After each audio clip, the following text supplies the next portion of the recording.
오늘 말씀 출애굽기 3장 10절에서 12절 말씀입니다. 이제 나는 너를 바로에게 보내어 나의 백성 이스라엘 자손을 이집트에서 이끌어내게 하겠다. 모세가 하나님께 아뢰었다. 제가 무엇이라고 감히 바로에게 가서 이스라엘 자손을 이집트에게 이끌어내겠습니까? 하나님이 대답하셨다. 내가 너와 함께 있겠다. 내가 이 백성을 이집트에서 이끌어낸 다음에 너희가 이 산 위에서 하나님을 예배하게 될 때에 그것이 바로 내가 너를 보냈다는 징표가 될 것이다. 오늘 말씀은 하나님 나라와 나의 부르심이라는 제목입니다.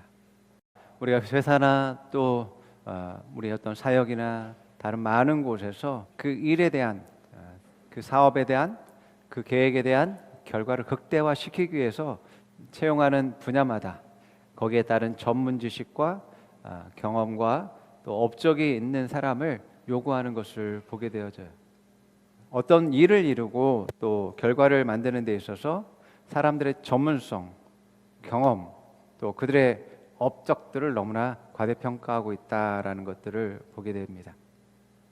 그런데 우리가 하나님 안에 속해 있고 또 하나님의 일을 하는 사람으로서는 이런 세상적인 기준과는 좀 다른 기준들을 가지고 있다라는 것을 우리가 발견하게 되어집니다. 하나님의 일을 하기 위해서는 하나님이 원하시는 그러한 자격 조건들을 갖춰야 된다라는 것을 말씀하고 있는 것이죠. 자, 하나님도 마찬가지로 각 사람들을 부르시는 일들을 우리가 성경에서 보게 되어집니다. 하나님은 전지전능하신 분이기 때문에 모든 것을 알고 모든 것을 할 수 있는 분이시기 때문에 사람이 필요치 않습니다. 원칙적으로는 그렇습니다. 하나님이 세상을 만드신 것도 누구의 도움을 받아서 한 것이 아니라 하나님이 말씀으로서 스스로 창조하셨다라는 것들을 우리가 보게 되어지죠. 자, 그런데 하나님이 왜 나를 필요로 하는가, 왜 나를 찾으시고 부르시는가를 한번 우리가 생각해 봐야지만 되어집니다. 하나님은 하나님의 나라와 또 나의 영광을 위해서 나를 찾으시고 부르신다라는 것들을 우리는 생각해 봐야지만 됩니다. 요한복음 10장 10절에 말한 것처럼 예수님이 오신 목적이 양으로 생명을 얻게 하고 더 풍성히 얻게 하라는 그러한 목적을 가지고 있었습니다. 이와 마찬가지로 나만의 성공과 행복이 아니라 정말 죽어가고 또 아파하는 그러한 사람들을 살리고 치유하고 온전하게 하고 성장하게 하는 그러한 것이 나의 부르심이라는 것을 동일하게 우리는 알 필요가 있는 것이죠.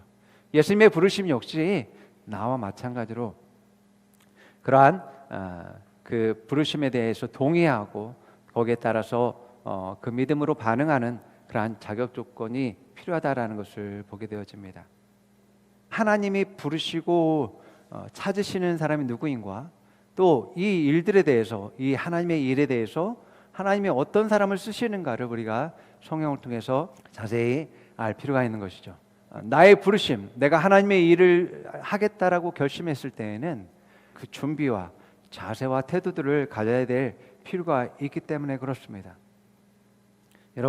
여러분이 이 자리에 있는 것도 또 하나님의 자녀가 된 것도 하나님이 여러분들을 한 사람 한 사람 택하시고 부르셨기 때문에 여러분들이 그것에 부르심 응답으로 이곳에 있는 것입니다. 내가 그 응답 가운데 내가 순종하고 또 따라가게 될 때 영광에서 영광으로 나아가는 일들이 일어나게 되는 것이죠. 성경을 보면 하나님의 부르심을 따라서 나아갔을 때 그 사람이 실패했다, 그 사람이 망했다라고 하는 것을 우리는 좀처럼 찾아볼 수가 없습니다. 여러분을 하나님께서 부르셨습니까? 그 부르심 자체로 여러분들이 믿고 순종하게 될 때 여러분들은 이미 성공한 것이고 또 하나님의 영광 안에 있게 되어진 것임을 보게 되어집니다. 그 부르심을 붙잡고 한 발 한 발 내딛게 될 때 여러분들은 더욱더 성장과 성공과 영광이 가득하게 될 줄 믿습니다. 하나님은 이스라엘의 200만 명이나 되는 그러한 사람들을 구원하기 위해서 한 사람을 택한 것을 우리가 성경을 통해서 보게 됩니다. 그 사람 누구죠? 예, 모세입니다. 자, 모세라는 이 한 사람을 불러서 200만의 구원을 이루는 일들을 하나님께서 시작하신 것을 보게 됩니다. 이집트에서 40년을 보냈고, 이제 광야에서 40년을 목자로 보내게 되어집니다. 하나님이 이스라엘 백성을 구원하기 위해서 문제가 많은, 나이가 많은 그런 모세를 부르신 것을 보게 되어집니다. 아니, 하나님은 모세가 그 40대 때에 자기 백성들을 향한 그런 궁일한 마음, 그 열정들이 있을 때에 도와줬으면 더 좋았을 텐데 하나님 그러지 않았다라는 겁니다. 그 열정이 있고 또 열심을 내서 헌신하고자 했을 때는 하나님이 도와주시지 않았어요. 이제 나이가 많아서 80이 되어지고 모든 것들이 허무하고 내려놓아졌을 때에 하나님께서 그를 부르시는 것을 보게 되어집니다. 왜 하나님에게 있어서 40세의 젊은 그러한 청년의 그러한 열정들은 하나님께서 거부하시고 이제 80이 된 그러한 노인들을 쓰시려고 하시는가? 우린 이것을 한번 생각해 볼 필요가 있습니다. 하나님의 뜻과 계획에는 80세의 노인의 때가 하나님이 사용하기에 가장 적합한 시기였다라고 하나님 보셨던 것이죠. 이런 것들을 볼 때 우리가 아브라함이나 모세나 이런 사람들을 볼 때 그 사람이 어떠한 상황에 있고 어떤 시기에 있고 어떤 문제가 있든지에 상관없이 하나님은 하나님의 때에 그들을 부르시고 그 부르심에는 후회함이 없으시다라는 것을 보게 되어집니다.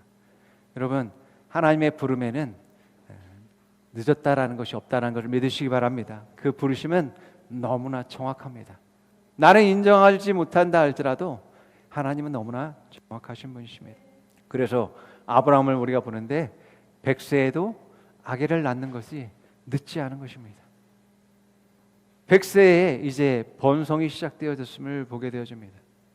하나님의 때가, 하나님의 시기가 우리에게 있어서 가장 정확한 시기고 때라는 것을 인정해야 될 필요가 있는 것입니다. 자, 모세가 하나님을 만난 그 시기는 모세가 양을 한 마리를 잃어버려서 그 양을 찾기 위해서 광야를 헤매고 있는 상황 가운데서 이제 떨기나무 한 그루가 불에 타고 있는 모습을 보게 되어졌습니다. 어떻게 보면 정말 잃어버린 양을 찾아서 나선 상황보다도 자기의 인생을 돌아볼 때에 정말 방황의 시길, 어디에 정착하지 못하고 이제 방황하는 그러한 자기의 삶의 모습과 같다라고 할 수 있습니다. 이러한 길을 잃은 모세를 하나님이 찾아 나선 것이라고 우리 볼 수 있습니다. 이 떨기나무는 모세와 이스라엘의 상황을 말해줍니다.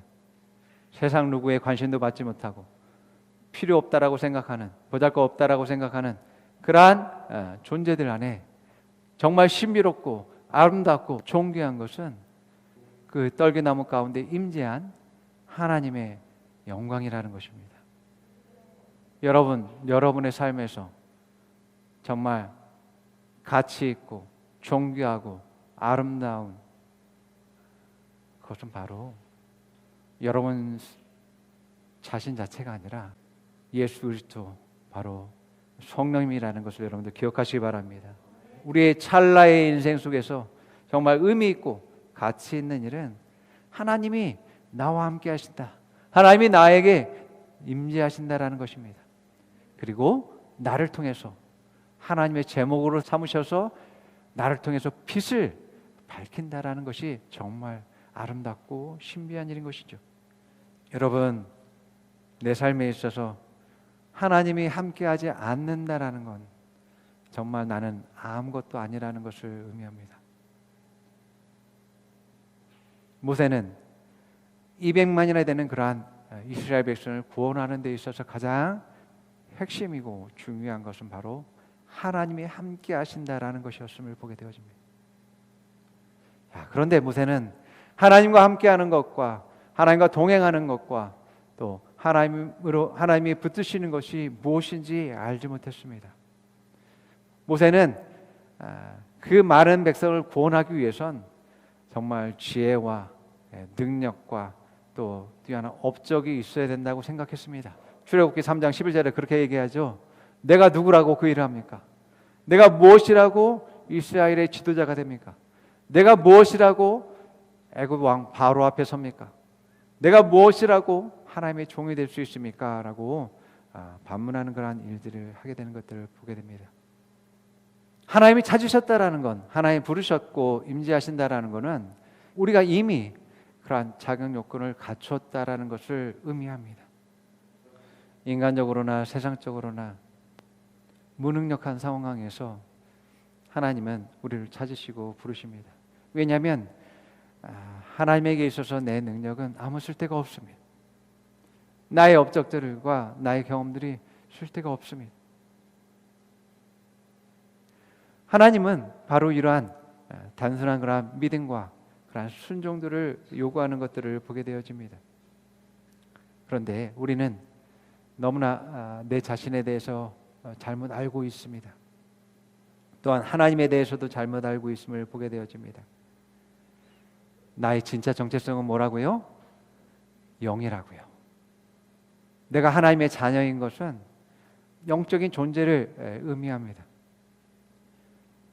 진짜 나의 정체성은 하나님이 보고 있는 나, 하나님이 보고 있는 내가 진짜 나다라는 것을 우리는 항상 인식할 필요가 있는 것입니다. 나의 인식들이 나의 능력과 나의 지혜와 나의 경험들로 있게 되어진다면 하나님의 앞에서는 불합격인 요건입니다. 전혀 쓸 수 없는 요건이 되어지게 됩니다. 하나님의 경험과 하나님의 지혜와 나는 비교할 수가 없습니다. 인류 역사를 합친다 할지라도 성경은 6,000년이라고 얘기하는데 6,000년에 50년? 비교할 바가 못 되는 거죠.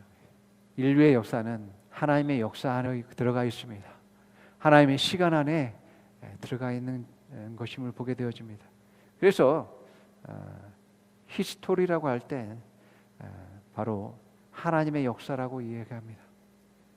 그 역사 안에 이제 우리가 담겨져 있는 것이죠.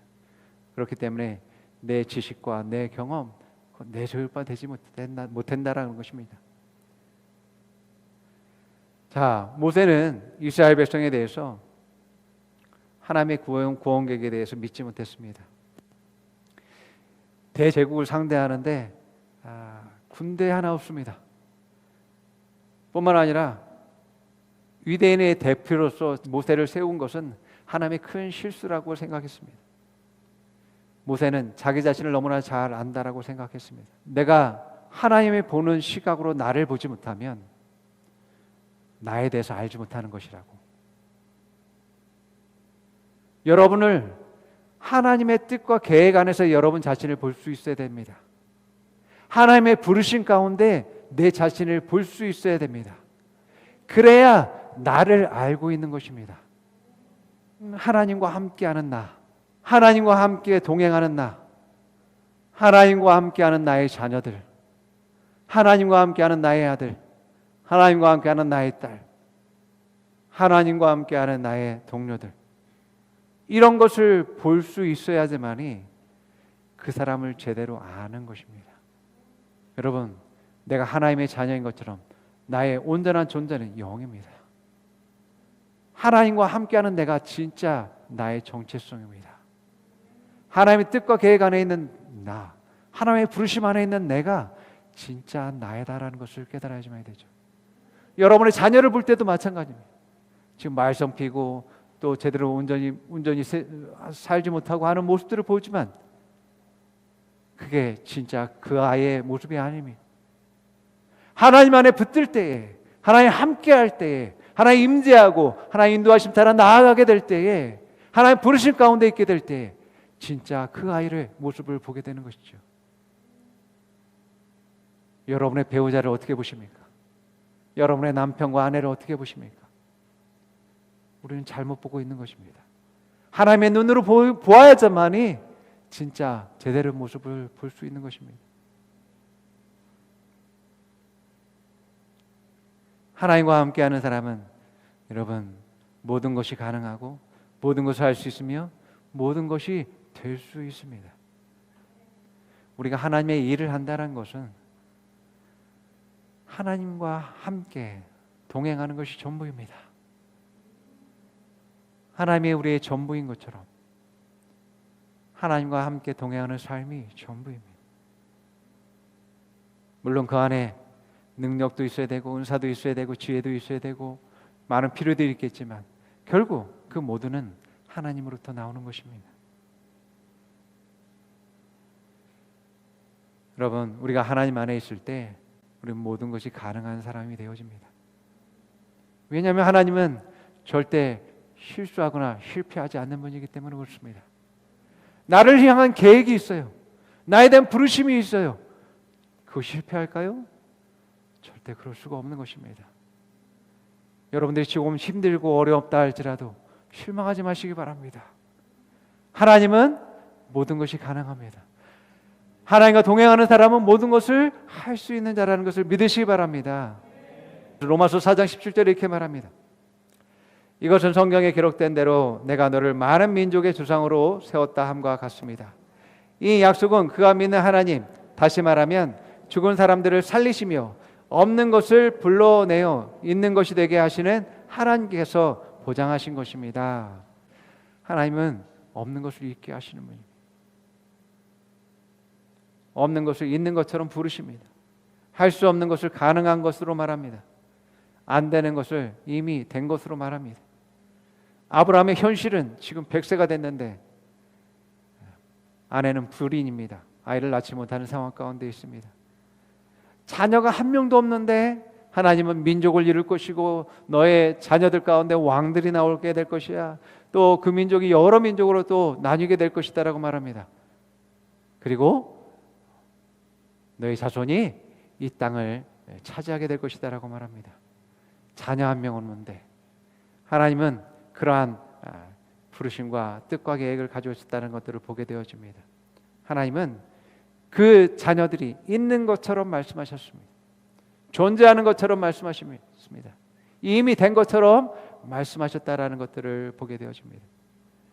여러분, 하나님 말씀하셨다면 그것은 이미 된 것이다라고 여러분 믿으시기 바랍니다. 하나님 말씀하셨다면 여러분의 세상의 지식과 경험들을 다 내려놓으시기 바랍니다. 하나님 말씀을 말하시는 여러분들이 되시기 바랍니다. 우리는 하나님과 같은 말을 하는 존재입니다. 하나님 말씀하셨다면 없는 것을 있는 것처럼 부를 수 있어야만 되고 할 수 없는 것들을 하나님 말씀하셨다면 가능한 것으로 말해야 됩니다. 우리의 그러한 믿음이 그러한 결과를 나타내게 되는 것입니다. 모세는 자신이 유대인들로부터 인정받지 못했고 애굽인들로부터도 인정받지 못함으로 말미암아서 자신은 하나님의 그 일들을 할 수 없다라고 생각했습니다. 내가 봐도 나는 말도 어눌하고 이제 사람들을 설득하거나 또 영향력을 끼칠 수 있는 사람이 전혀 못 되는데 내가 애굽인들에게 인정받지 못하고 있고 히브리인들에게도 인정받지 못하는 상황 가운데서 내가 무슨 일을 할 수 있겠는가 그런 생각을 했던 것입니다. 그러나 여러분, 우리가 하나님의 일을 하는 데 있어서 정말 중요한 것은 사람의 인정이 아니라 하나님이 나를 인정하는 것임을 믿으시기 바랍니다. 내가 하나님께 인정받는 것이 사람들에게 존경받고 존중받고 호의가 베풀어지는 지름길이라는 것을 믿으시기 바랍니다. 모세를 보십시오.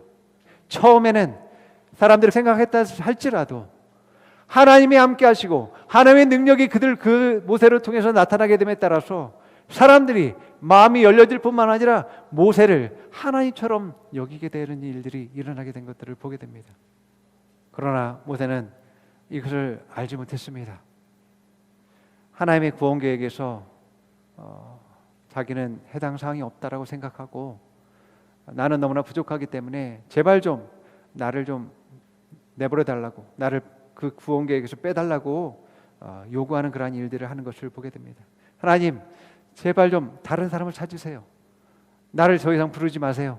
나를 찾지 마세요. 라고 이야기합니다. 내가 너의 지팡이를 사용할 거야. 아무것도 아닌 것 같은 이 지팡이를 통해서 내가 이런 기적을 나타내듯이 바로 너의 손을 통해서, 너를 통해서 나의 모든 것들을 이제 나타내고 보여주는 일들을 할 거야 라고 말씀하시는 것들을 보게 되어집니다. 자, 출애굽기 3장 11절에 12절 말씀 한번 읽어봅니다. 모세가 하나님께 아뢰었다. 제가 무엇이라고 감히 바로에게 가서 이스라엘 자손을 이집트에서 이끌어내겠습니까? 하나님이 대답하셨다. 내가 너와 함께 하겠다.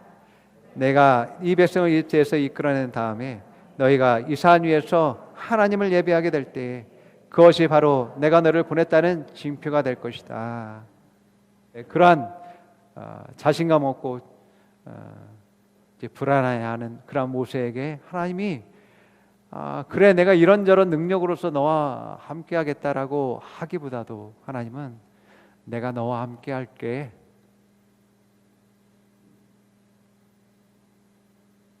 내가 세상을 마치는 날 동안 내가 너와 함께 할게. 네가 어떤 어려움과 문제가 있다 할지라도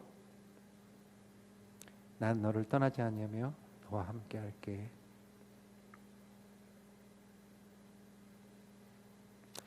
예.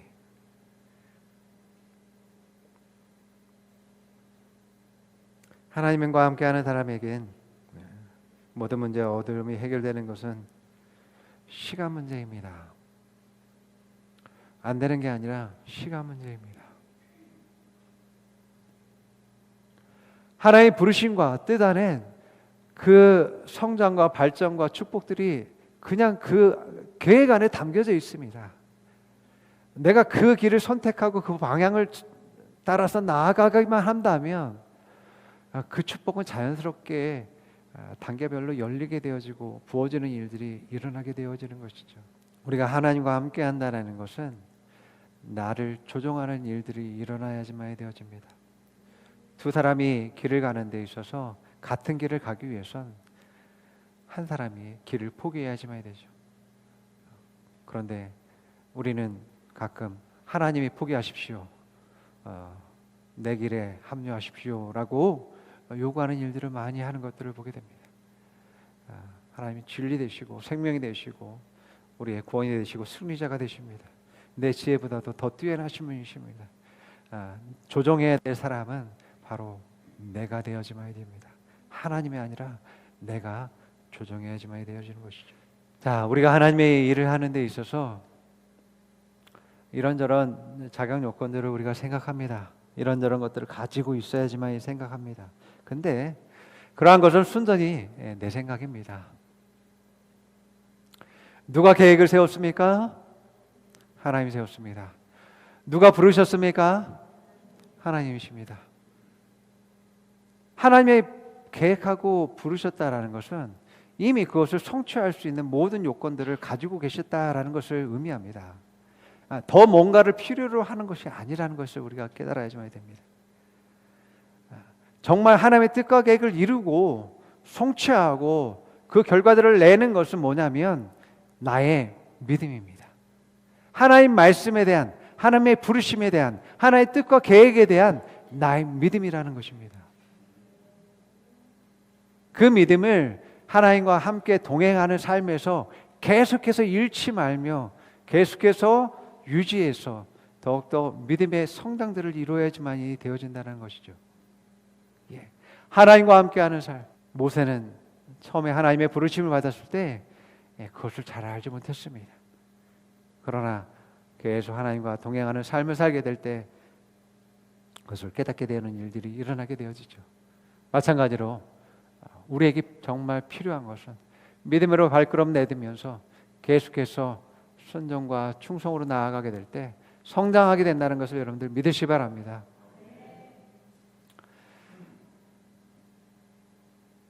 어떤 사람은 아브라함처럼 부른 사람도 있고요.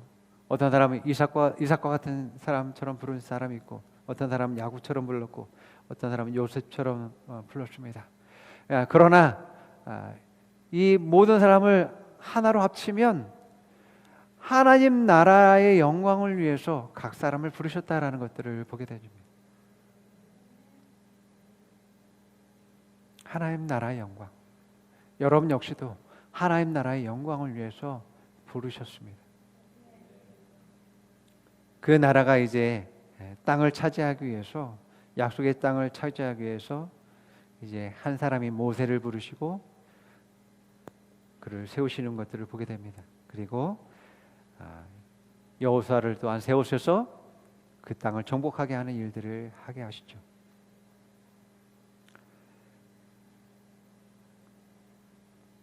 여러분, 여러분들의 부르심을 하나님 나라의 측면에서 생각해 볼 필요가 있습니다. 여러분의 그런 부르심의 목적도 하나님의 나라에 있고, 또한 여러분의 영광도 하나님의 나라 안에 속해 있다라는 것을 알아야지만이 되어집니다. 그럴 때에 내가 얼마나 존귀하고 아름다운 그러한 부르심과 하나님의 뜻과 계획 안에 있는가라는 것을 깨닫게 되어지는 것이죠. 여러분, 우리 인생에서 하나님 나라를 세우는 것만큼 가치 있는 일이 없죠. 이것이 내 인생의 최고의 영광이며 또 자랑이 될 것입니다. 여러분, 요셉을 보십시오. 요셉이 총리가 되었을 때 나의 인생이 왜 이랬는지 비로소 깨닫게 되는 그러한 일들이 일어나게 되어집니다. 왜 애굽 안에 하나님 나라를 만드시고자 했는지에 대해서 그가 깨닫게 되어집니다. 창세기 45장 5절에서 8절 말씀, 그러나 이제는 걱정하지 마십시오. 작채가지도 마십시오. 형님들이 나를 이곳에 팔아 넘기시긴 하셨지만 그것은 하나님이 형님들보다 앞서서 나를 여기에 보내셔서 우리의 목숨을 살려주시려고 그렇게 하신 것입니다. 이 땅에 흉년이든지 이태가 됩니다. 앞으로도 닷새 6 동안 밭을 갈지도 못하고 거두지도 못합니다. 하나님이 나를 형님들보다 앞서서 보내신 것은 하나님이 크나큰 구원을 베푸셔서 하나님의 목숨을 지켜주시려고, 또 형님들의 자손을 이 세상에 살게 남게 하시는 것입니다. 그러므로 실제로 나를 이리로 보낸 것은 형님들이 아니라 하나님이십니다. 하나님이 나를 이리로 보내셔서 바로의 아버지가 되게 하시고 바로의 온 집안의 최고의 어른이 되게 하시려고 이집트 온 땅의 통치자로 세우신 것입니다. 아멘. 요셉이 애굽에서 팔려왔을 때, 애굽으로 팔려왔을 때 계속해서 생각했을 것입니다. 자기의 형들이 왜 나를 팔았는지, 아니 도대체 이런 일이 일어나도록 왜 하나님이 가만히 있는지, 침묵하고 계시는지 궁금했을 것입니다. 또 보디발에서 좀 더 성공스러운 그런 노예의 삶을 살고 있는가 했더니 억울한 누명을 씌워져서 이제 감옥까지 가게 되었습니다.